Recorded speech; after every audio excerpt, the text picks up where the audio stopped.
The Israeli Prime Minister's office has just confirmed what we have been hearing all along. In fact, if you remember, the last thing we talked about in 𝗤𝙧𝙤𝙪 𝗢𝘅 Hangout about Israel was whether there were children who were found with their heads decapitated. 40 children were killed. Yes, we know the kibbutz. And the question there was whether some of them were decapitated or not. Well, children killed. How can you kill innocent children? And why are people hung up about the number of people decapitated? This is just sick, very, very sick. Anyway, so I'm going to give you a bunch of links that will give you more information about this because there are a lot of information coming about this. Here is CNN's confirmation. The news was shared by CNN reporter 𝗤𝙧𝙤𝙪 𝗤𝙧𝙤. You're dealing with people who would do such atrocities to children, to babies, to toddlers. Many senseless remarks. In fact, I'm going to share with you a couple of other interesting facets. One of the things is that, remember, we talked about the Nepali Association of Harvard withdrawing support to this. Then today, Harvard Ghungroo, which is a classical dance group of Harvard, they have also withdrawn support to this. I don't know why they even signed up in the first place because most of the classical dancers are of Indian origin.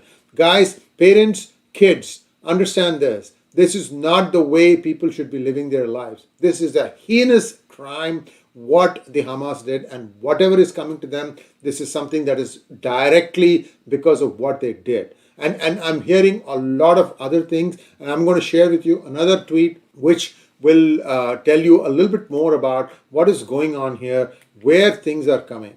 The first story was from CNN. Here is Fox. In a rarity, both of them are reporting about this. So that is one side. You know now many of the children were found with their heads cut off from their bodies. Sick. Sick is the only word I can say to describe it. Now, the White House is not sitting idle. They have taken to task some of the members of the squad for their extreme comments. I'm going to share with you a few of the comments that have been expressed, and you can make up your own mind whether this was bad or in really terrible taste. The ones they were called out: Ilhan Omar, Rashida Tlaib, Alexandria Ocasio-Cortez, and Cori Bush. All of them, you can see some of them here, Rashida Tlaib and Cori Bush. And the person in the center is a spokesperson, and they have said that the comments are repugnant, wrong, and disgraceful. Here is another one. Ilhan Omar takes a statement of Senator Graham and then starts saying, declaring a holy war on national TV and calling to level a civilian population of over 2 million is dangerous and insane.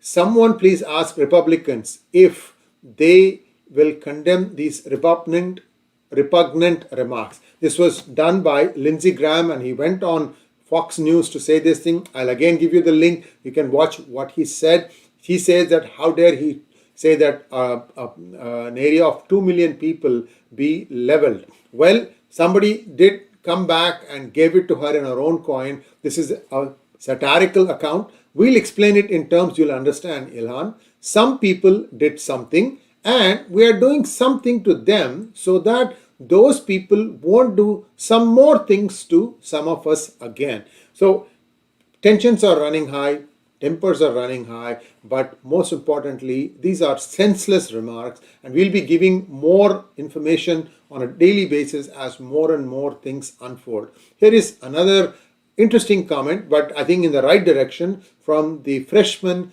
Congressman Shri Thanedar, who was part of the congressional, who was part of the Democratic Socialist Alliance. He here says, today I am officially renouncing my membership in the Democratic Socialists of America.